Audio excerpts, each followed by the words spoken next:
How do you pick the ones that you think you're going to kill? Depends on how I'm neck. On September 5, 2012, the police conducted a sudden raid on a homeless shelter and handcuffed a 72-year-old man and took him into custody. The elderly man, who had diabetes and was unable to walk, relied on a wheelchair. Why did the police arrest him? The man the police arrested was Samuel Little, a well-known serial killer linked to many unsolved murders in the U.S. He looked like a weak old man, but in reality, he had murdered dozens of women. He mainly targeted women who were often ignored by society, such as homeless women and drug addicts. Their deaths were often considered accidental or natural, so the police never suspected him. But in 2012, a DNA test proved that he was involved in several old murder cases, leading to his arrest. Before uncovering his crimes, let's go back to his early years to understand what shaped him into one of the most dangerous serial killers in U.S. history. Samuel Little was born as Samuel McDowell on June 7, 1940, in Reynolds, Georgia. His mother, Bessie Mae Little, was a teenage prostitute who abandoned him after giving birth to him in jail. Since she was in prison at the time, she gave birth to him there. The police later handed him over to his grandparents. Soon after his birth, Little's family moved to Lorain, Ohio, where his grandmother mainly took care of him. He went to Hawthorne Junior High School, where he had trouble with both behavior and schoolwork. According to him, he started having thoughts about strangling women as a child when he saw his kindergarten teacher touch her neck. As a teenager, he collected true crime magazines that showed women being choked. So, let's now talk about Little's crime. His crime started in 1956.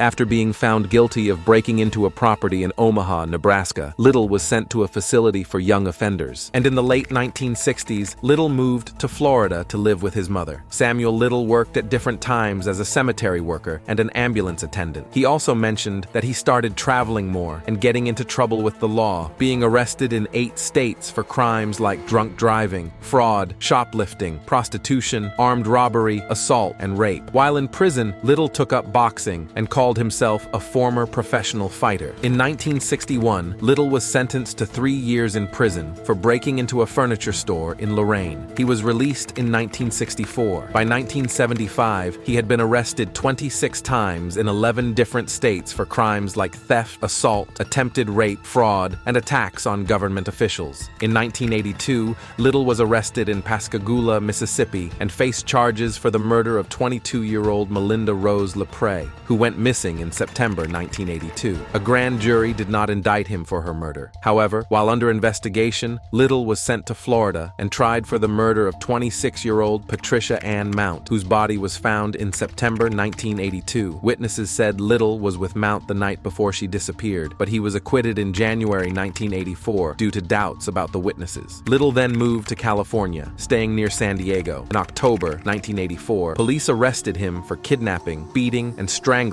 22-year-old Lori Barros, who survived. A month later, police found him in his car with an unconscious woman who had also been beaten and strangled in the same location. Little served 2.5 years in prison for these crimes. After his release in February 1987, he moved to Los Angeles and committed at least 10 more murders. On September 5, 2012, Little was arrested at a homeless shelter in Louisville, Kentucky, and sent to California to face a drug charge. But this time, DNA evidence linked him to 3 cold case murders. The names of the victim were Linda Alford, Guadalupe Duarte Apodaca, and Audrey Nelson Everett. Their bodies were found on the different streets of Los Angeles. On January 7, 2013, police said that he was being investigated for 36 more murders from the 1980s. As the evidence stacked up, the LePray murder case in Mississippi was also reopened. In total, Little was tested for involvement in 93 murders of women across many states, making him one of the deadliest serial killers in U.S. history. In September 2014, Little was tried for the murders of Linda Alford, Audrey Nelson Everett, and Guadalupe Duarte Apodaca. The prosecution presented DNA evidence and testimony from witnesses who had been attacked by Little. On September 25, 2014, he was found guilty and sentenced to life in prison without parole. Little continued to insist on his innocence, maintaining that he had not committed the crimes. In 2018, Little began confessing to dozens of murders across multiple states. He admitted admitted to the 1996 strangulation of Melissa Thomas and the 1994 murder of Denise Christie brothers in Odessa, Texas, for which he pleaded guilty and received another life sentence. He also confessed to killing Brenda Alexander in Phoenix City, Alabama in 1979, as well as an unidentified woman in 1977 and Fredonia Smith in 1982, both in Macon, Georgia. In Houma, Louisiana, he murdered Dorothy Richards and Daisy McGuire in 1982. His confessions continued with the 1978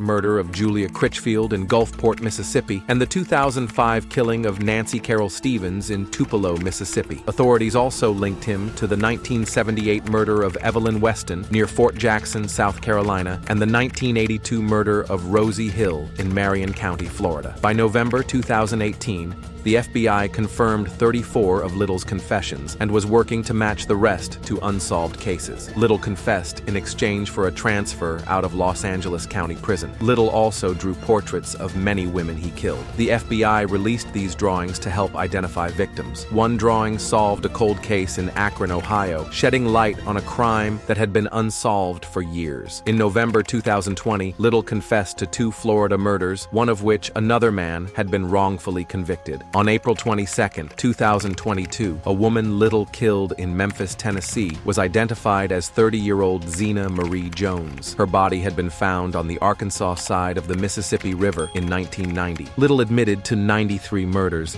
with police linking him to 60. Most victims were women who were sex workers, substance users, or homeless. He targeted them, believing they would leave fewer clues and have no one searching for them. So here's a question. Where did the money come from for all these things that Little had? I'll tell you that Little's longtime girlfriend, Aurelia Dorsey, supported them through shoplifting. In 1971, he was arrested in Cleveland with Lucy Madero for robbing a gas station. While in jail, Madero told Dorsey she would testify against him. In 1972, she testified, but Little's defense was ready due to Dorsey's help, and he was found not guilty. Dorsey stayed with him until she died of a brain hemorrhage in 1988. Little died on December 30th, 2020, in a Los Angeles County hospital, suffering from diabetes, heart problems, and other health issues. Before his death, he was serving his sentence at California State Prison in Los Angeles County. If you found this story chilling, don't forget to subscribe for more true crime stories and unsolved mysteries. Hit the bell icon to get notified whenever we release a new video that dives deep into the minds of history's most notorious criminals. Share this video with others to raise awareness